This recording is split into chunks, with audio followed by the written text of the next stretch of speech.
Welcome to the unique world of doing dyslexia differently, where we unravel the many facets of dyslexia in small, digestible bites, challenge stereotypes, and create a brighter future for our children. We'll focus on fostering your child's mindset, confidence, and self-esteem so they can reach their full potential in and out of the classroom. Let's challenge the status quo, break down the barriers, and unravel the spectrum of possibilities. I'm your host, Bernadette Haig, and together we can do dyslexia differently. Let's get started.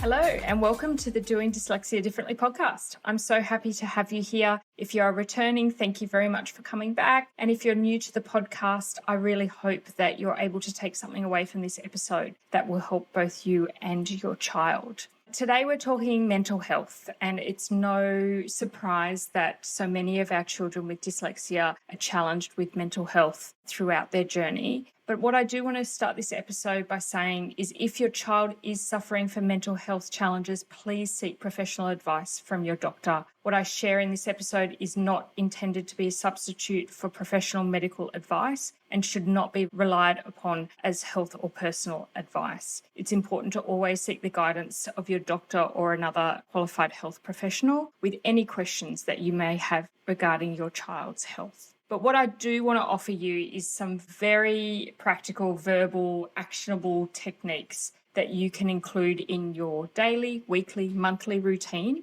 that will help support your child's mental health. Children are under such immense pressure to catch up, conform, and fit the mold. And it's an unkind reality that causes so many mental health challenges for our children, and they can be ongoing or they can be short-lived. But where we can truly have an impact as parents, teachers, carers, therapists is in how we respond, how we validate and see them in their moments of stress, overwhelm, and those really big feelings. So I really hope that this is helpful. As always, take what resonates, leave what doesn't. I'll give you a few different prompts and activities to try, and you can always reach out if you have feedback or questions. I would absolutely love to hear from you. So the first things that I want to go through are some of the things that I have personally used, as always, but more around verbal prompts. So how we're responding and the words that we use. As you'll hear me say regularly, our words matter. It is so important to be selective with the words that we use for our children with dyslexia, because over time they really do become their inner voice. And that can either be an empowering voice or very much a disempowering voice.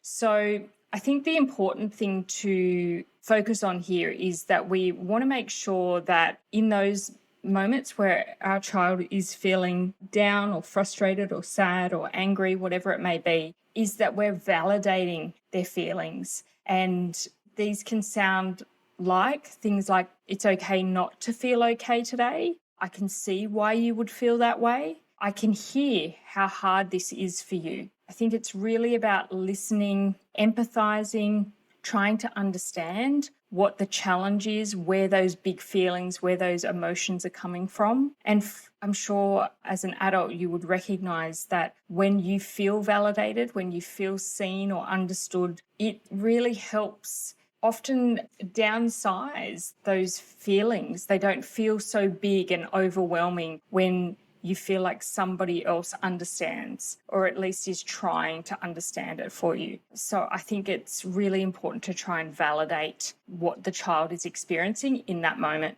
I think the next is school often makes our children feel ostracized, excluded, and alone. So I think it's really important that outside of, if you can do this inside of the school environment, then absolute credit to you and thank you so much. But for many of our children, that's not the case. So creating a safe place of inclusion is really imperative. So the things that I have often said to my son is, you're such an important part of this family. You're valued in this family. I value your opinion. I value who you are. I'm so proud that you're part of this family. I'm so proud to be your mum. I love you exactly the way you are. These are all things that I say to really impress the fact that he is wanted, he is needed, and he is accepted as he is in our home space. And ideally, in an ideal world, that's how everyone would feel everywhere, but it is just not the case. So I think if you're a therapist or a teacher, my advice would be much the same of you really want to make sure that they're given a place to shine and to show their strengths, but then that you're sharing that you enjoy them being a part of your class. They are a valued voice in your classroom or in your therapy room. And I think that really helps create that safe place. For a child that isn't receiving the appropriate level of support or the learning strategies that they need to succeed, the weight of these challenges can often feel so insurmountable. And for a lot of children with dyslexia, they carry that weight silently. So I think there's things that we can share with them. You're never alone. I'm here for you. We will figure this out together. I want to help you. I want to support you. I want to understand. I think being curious about their feelings, their challenges, what they're enjoying, what they're not enjoying, all of those types of things can really start to take away some of that weight and also start to bring up those feelings that maybe they are carrying without necessarily expressing. A lot of parents often mention the post-school emotional breakdown, and there are a variety of reasons for this, but my belief is truly that this is a direct reflection of how hard our children are working to keep it together for the entire school day. And if we look at a child that's in a mainstream school environment where they're really being challenged by the strategies they're being taught with, if we look at a child in the mainstream school environment who is really challenged by the strategies that are being offered, then their brains are working up to 5 times harder in processing language and for some in numbers as well. It's no surprise that once they come back to an environment where they feel safe, where they feel seen, where they feel they can be who they are, that they just let it all go. It can sometimes be challenging as a parent, particularly if you've got other children in the house or you're working or you're trying to do afternoon routines and sports drop-offs and all of those types of things. I get it. I totally understand. But I think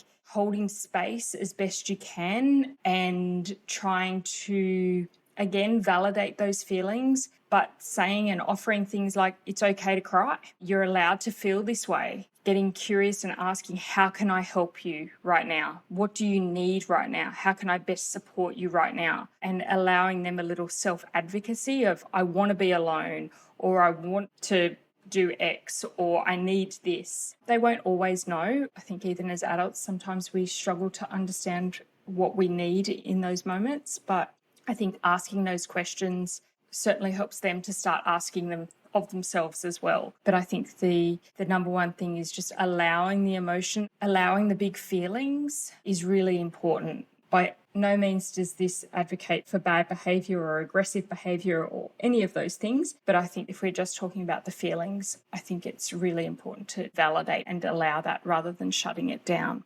I want to go on to some regulation techniques. I think one of the greatest ways that we can support our children is by teaching them effective ways to regulate their nervous system. And it really should be something that's taught in every school so that we can better cope in times of overwhelm, stress, pressure, big feelings. The following are some of the practical ways that I have taught my children to regulate. I'll try and give you a few examples as well. So again, take what resonates and leave what doesn't, but by all means, give them all a try as well. Talking about feelings, there's often parents that say to me, gee, your son's so good about being able to talk about his feelings.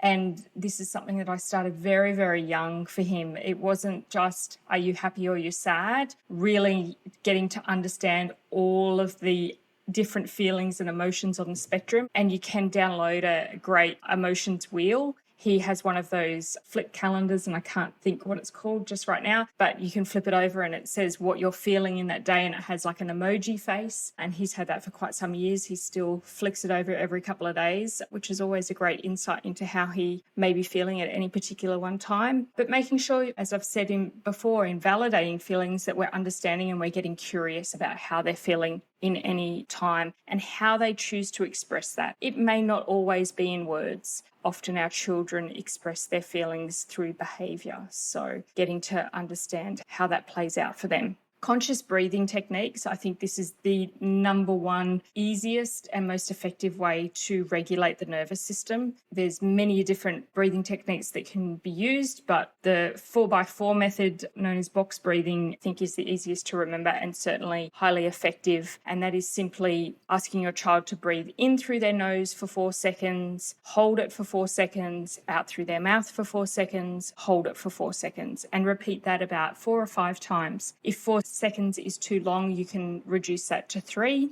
Now, depending on how the state that your child is in that moment, some of the other techniques that I add on to that is if he's particularly upset or emotional, I will ask him if he would like to do it with me. So we hold hands and I breathe in and out as well. So he starts to co-regulate using my nervous system. If it's really big, then I'll ask if I can actually hold him. So in an embrace, in a hug, if that is appropriate in your relationship with the child. So that's a really simple and easy technique. At the end of that, there's always a difference. Even if it's small, there is always a difference, and you can go through another round if needs be as well. But I always try to then build that mind-body connection with him by asking, how does that feel in your body? So it's getting them out of the mind, so to speak, of all the thinking and the overwhelm, but how is his body now feeling? Whether it be more relaxed, his breathing slowed down, whatever it may be. So that's a really great technique. I would definitely recommend trying if you haven't already.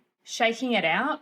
We started this one quite young, and it was quite funny because the recommendation that I had been given was get your son to choose his favourite animal. And at the time, I believe he chose a lion, and I had to choose mine. And basically in those moments of dysregulation, it was, okay, you're a lion and I'm a dog, and we get down on all fours and we behave like that animal. So he would crawl around the floor and shake his head and roar like a lion and do whatever. But it was really moving the body to let some of that energy out, give it an outlet. And the more you can get them to shake, and for some this may literally be standing, if they don't want to do the animal, depending on their age, standing and shaking it out for 2 minutes. If they need to put some music on to do that, then so be it. But it's amazing what happens to our psychology when we change our physical body. And I think this is a great thing to do in classrooms and in therapy sessions, to really just get up and move the energy.